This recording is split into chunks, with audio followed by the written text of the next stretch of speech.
गाड़ी में आ जाओ, चंद्र कुमार जी को बोल दो गाड़ी में आ जाओ। सर, मंडे मीटिंग एक नया फिनोमेनन है और इसमें आप पूरे वीक लॉन्ग की मीटिंग्स लेते हैं। आज क्या महत्वपूर्ण है और क्या फर्दर आपदा को लेके सेंटर से कुछ?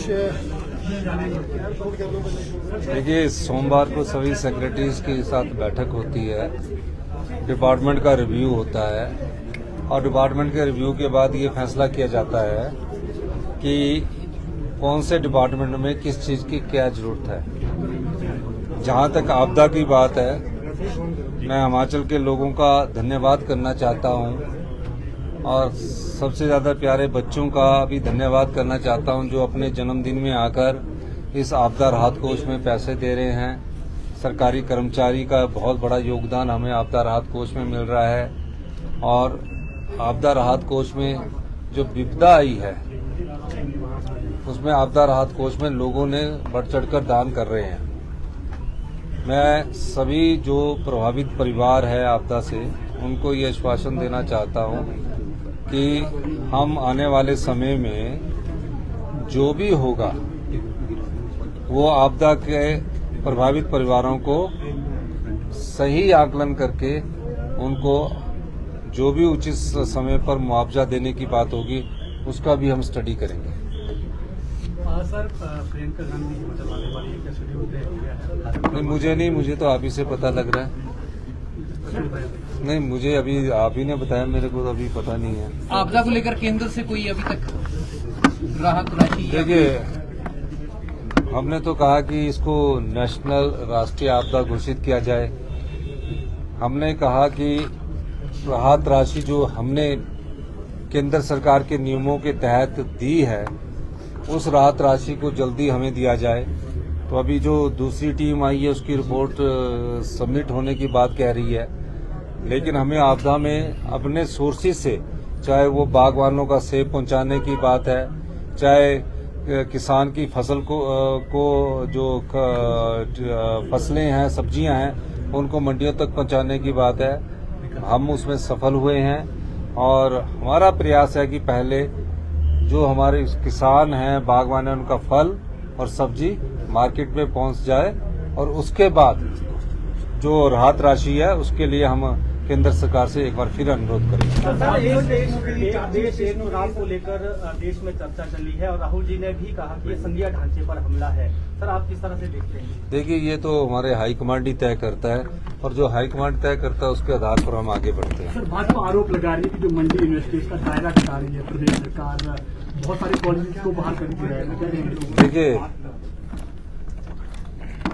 कोई विश्वविद्यालय जो खुलता है उसके कोई नियम कानून होते हैं। आपने ठीक है कि चुनावों से 6 महीने पहले जयराम ठाकुर जी ने सरदार पटेल मंडी यूनिवर्सिटी खोली और खोली कहाँ? कॉलेज में, और उसके साथ कॉलेज को एफिलिएट कर दिया। जिस तरह स्कूल खोले ना उसमें टीचर नहीं है, बच्चे नहीं है, उसी तरह इन्होंने यूनिवर्सिटी भी खोल दी। अब यूनिवर्सिटी में जितने बच्चों के पेपर होने हैं उसका इंफ्रास्ट्रक्चर नहीं है, क्वालिटी एजुकेशन की तरफ बैठने की व्यवस्था नहीं है। आप मुझे यूनिवर्सिटी का कुछ ढांचा तो बता दीजिए कहाँ उनकी बिल्डिंग बनी है। मंडी यूनिवर्सिटी से मंडी के कॉलेज को उन्हीं में एफिलिएट किया गया है और जो कॉलेज हमने वहां से निकाले हैं कि उनके एग्जामिनेशन सेंटर कैसे होने चाहिए उस दृष्टिकोण से किया है। कोई यूनिवर्सिटी बंद नहीं कर रहे हम पहले उसका इंफ्रास्ट्रक्चर में सुधार करेंगे और इंफ्रास्ट्रक्चर में सुधार करने के बाद हम जो पाएंगे कि क्या इस यूनिवर्सिटी में क्या क्या कोर्सेज शुरू किए जाते हैं वो डिसाइड करेंगे। कॉलेज ही है वो, यूनिवर्सिटी नहीं है। अभी उसको नाम दे दिया क्योंकि चुनाव लड़ना चाहते थे और चुनाव में फायदा उठाना चाहते थे। हम जो भी काम कर रहे हैं हम ये देख के काम नहीं कर रहे कि हमने चुनावों में लड़ना चुनाव लड़ना है। हमने अब अगर राहत पहुंचाई है तो ये देख कर राहत पहुंचाइए कि आम आदमी के घर तक हमारी सरकार पहुंचे, हर गरीब के दरवाजे तक हमारे मंत्रिमंडल के सदस्य जा रहे हैं, रोज रिव्यू मीटिंग ले रहे हैं। ये सरकार की कर्तव्य निष्ठा को दर्शाता है। और जहां तक मंडी यूनिवर्सिटी की बात है, मंडी यूनिवर्सिटी को कोई बंद करने का राजनीतिक लाभ उठाना चाहते हैं। लोकसभा चुनाव आ रहे हैं तो तरह तरह के शगुफे छोड़ेंगे और अपना ध्यान वो अपना ध्यान वो पत्रकारिता के माध्यम से अपनी ओर आकर्षित करवाना चाहते हैं। यही उनका मुख्य ध्येय है। प्रधानमंत्री हिमाचल प्रदेश को दूसरा घर मानते हैं। इस आपदा की स्थिति में आप उनसे क्या उम्मीद करते हैं? क्या व्यक्तिगत रूप से दोबारा उनसे बात करेंगे? देखिए, अभी तो हम इनसे निपटने के बाद प्रधानमंत्री जी से बात करने की जरूरत होगी, प्रधानमंत्री जी से बात करेंगे, गृह मंत्री जी से बात करने की जरूरत होगी, गृह मंत्री जी से बात करेंगे। सर, संघीय ढांचे के मुताबिक आपको लगता है कि एज ए मुख्यमंत्री? धन्यवाद। सर एक सवाल इंडियन एक्सप्रेस से 2 दिन से आपको ट्रैक कर रहा हूँ। मुझे एक सवाल आपसे पूछना है। 11,000 करोड़ का आपने बोला कि पिछली सरकार का लोन है, उसके बाद 12,000 करोड़ का लॉस इस डिजास्टर में हो चुका है। आपका ब्लूप्रिंट क्या है 2 महीने के उसके बाद? देखिए, आपको मैं थोड़ा सा मैं आपको क्लैरिफिकेशन कर देना चाहता हूँ। जो सवाल इन्होंने पूछा है, जब हमारे 8 महीने पहले सत्ता में आए 75,000 करोड़ का कर्जा हिमाचल प्रदेश पर चढ़ा हुआ था। आप सब पत्रकार बंधु और सब आम नागरिकों पर 94,000 रुपए का कर्जा चढ़ा हुआ है। 10,000 करोड़ रुपए की सरकारी कर्मचारियों का वेतन तो लागू कर दिया, लेकिन उनकी देनदारियां नहीं दी, तो 85,000 करोड़ रुपए ये हो गया।